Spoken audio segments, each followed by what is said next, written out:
Assalamualaikum warahmatullahi wabarakatuh. Perkenalkan, nama saya Ani Fitriana dari kelas 3B Keperawatan. Di sini saya akan mempresentasikan mengenai keperawatan gawat darurat pada gagal ginjal akut.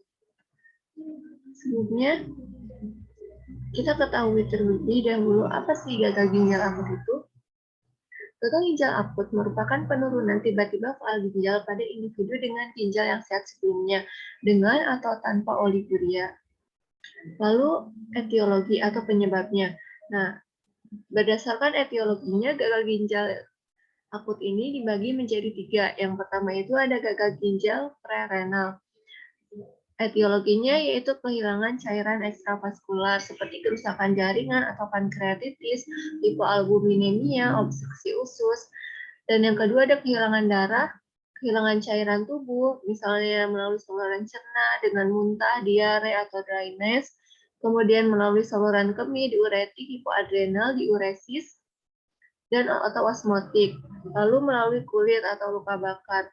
Selanjutnya, ada penurunan curah jantung serta perubahan rasio resistensi vaskular ginjal sistemik seperti sepsis atau obat dalam dosis berlebihan.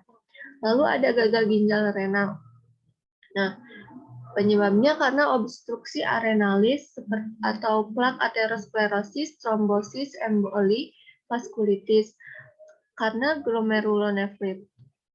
Maksud saya glomerulonefritis, lalu ada iskemia, toksin, kemoterapi, hemolisis, asam urat, nefritis interstisial seperti alergi pada antibiotik, OAIN, diuretik, atau dan infeksi. Nah, infeksi ini karena infeksi bakteri, virus, atau jamur. Lalu yang ketiga ada gagal ginjal postrenal. Penyebabnya seperti obstruksi pada saluran kencing, misalnya kencing batu atau pembekuan darah, tumor, dan kista. Lalu tubuh di ginjal ada kristal, pigmen, protein, atau miolema, serta ekstravasi.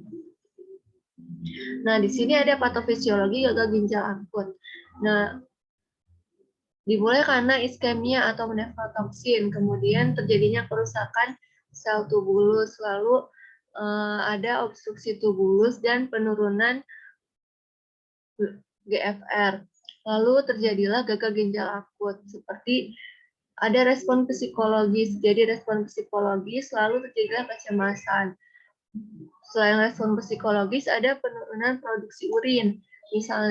Lalu terjadilah retensi cairan, diuresis ginjal, ekskresi kalium, metaboli pada jaringan otot, dan metaboli pada gastrointestinal. Nah, jika terjadi retensi cairan, maka akan terjadi edema paru dan menimbulkan masalah seperti pola nafas tidak efektif. Lalu jika terjadi diuresis ginjal, maka terjadilah defisit volume cairan atau pH pada cairan cerebrospinal. Lalu, jika terjadi ekskresi kalium, maka terjadilah ketidakseimbangan elektrolit dan terjadi hiperkalemia. Lalu perubahan kondisi elektrikal jantung menjadi masalah risiko aritmia dan penurunan curah jantung. Lalu apabila metaboli pada jaringan otot meningkat, maka keram otot juga akan meningkat dan akan terjadi kelemahan fisik, respon nyeri seperti nyeri dan akan menimbulkan gangguan pada activity daily living. Lalu terjadilah intoleransi aktivitas. Kemudian apa sih penata laksanaannya? Pembatasan diet natrium dan cairan. Ada farmakoterapi, ada terapi IP untuk memperbaiki shock apabila shock itu menyebabkan kegagalan dan dilakukan dialisa. Kemudian dilaksanakan pemeriksaan penunjang. Yang pertama yaitu kita periksa kreatinin dan bun serum keduanya tinggi karena beratnya gagal ginjal. Nah, clearance kreatinin menunjukkan penyakit ginjal tahap akhir bila berkurang sampai dengan 90%. Lalu kita periksa apakah elektronik serum menunjukkan peningkatan kalium, fosfor, kalsium, magnesium, dan produk fosfor kalsium dengan natrium serum rendah. Lalu kita periksa gas darah arteri. Nah, apabila menunjukkan gagal ginjal akut, apabila gas darah arteri menunjukkan asidosis metabolik atau nilai pH, kadar bikarbonat, dan kelebihan basa di bawah rentang normal. Lalu HB dan hematokrit di bawah rentang normal. Selanjutnya, jumlah sel darah merah di bawah rentang normal dan kadar alkalin fosfat mungkin tinggi bila metabolisme tulang dipengaruhi. Lalu di sini kita sajikan kasus fiktifnya. Klien masuk IGD pada tanggal 15 September 2021 pada jam 9 waktu Indonesia Barat. Nah, dengan keluhan perut sebelah kiri terasa sakit, kepala terasa sakit. Sebelum masuk rumah sakit, klien mengalami mual, muntah, dan keluarga mengatakan klien tidak nafsu makan. Lalu didapatkan data kontak mata klien buruk, gelisah, tekanan darah 80/50 mmHg, nadi 70 kali per menit dengan suhu 36,5 derajat Celcius, dan frekuensi pernapasan 16 kali per menit. Selanjutnya dilakukan pengkajian primer. Yang pertama itu ada airway.